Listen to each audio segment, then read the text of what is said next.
How's it going, everybody? Welcome back to 2A News Now, and I hope everybody's doing well. I remember when this story first came out, and this guy was charged with these crimes. And I believe I made a video about it when it first happened. And today, the head of a New York City anti-violence program pleaded guilty to gun and drug charges. He was tasked with reducing violent crime in the Big Apple. But according to prosecutors in nearby Orange County, Michael Rodriguez had a side gig that only exacerbated the problem. Rodriguez was busted back in July as part of an investigation into drug and gang activity. And a search of his Yonkers home turned up more than a kilo of, you know what, about $165,000 in cash, along with 2 unlicensed firearms and various paraphernalia connected to the drug trade like scales, a money counter, and a vacuum sealer. At the time, Rodriguez was the director of Bronx Rises Against Gun Violence, a group that uses credible messengers who are people from the impacted neighborhoods that can build a good rapport with youth and other residents due to their prior history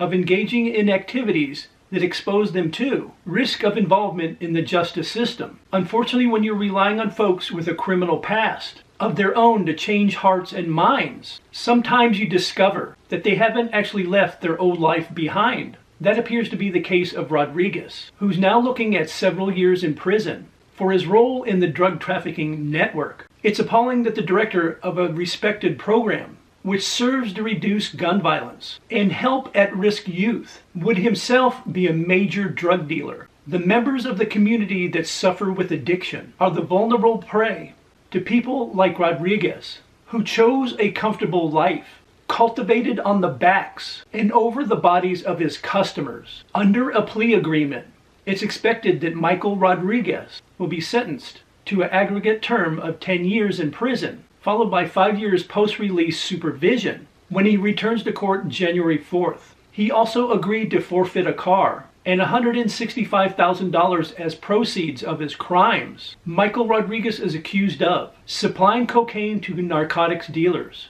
in Middletown and Port Jarvis, and possessing 2 illegal handguns. At the plea proceedings, Michael Rodriguez agreed to entering a conspiracy with Angelica Rodriguez and Tano Lopez and supplying them cocaine to resell. He pleaded guilty to criminal possession of a controlled substance in the first degree and conspiracy in the second degree. Did you notice anything remarkable about Rodriguez's plea deal? There's no mention of the gun charges. It appears as though all the gun-related charges he was facing were dropped by prosecutors in exchange for his admission of guilt for supplying cocaine to local dealers. You would think if prosecutors were going to use any of the plethora of any of the New York gun control laws to go after a suspect, someone like Rodriguez would be at the top of the list. But instead, the head of an anti-violence group was able to cop a plea solely to the drug charges. It's almost like the state's extensive gun control regime isn't meant for guys like Rodriguez, but to prevent lawful New York gun owners from exercising their fundamental rights instead. If it was anybody else, like you or me, they would have kept the 2 gun charges as well.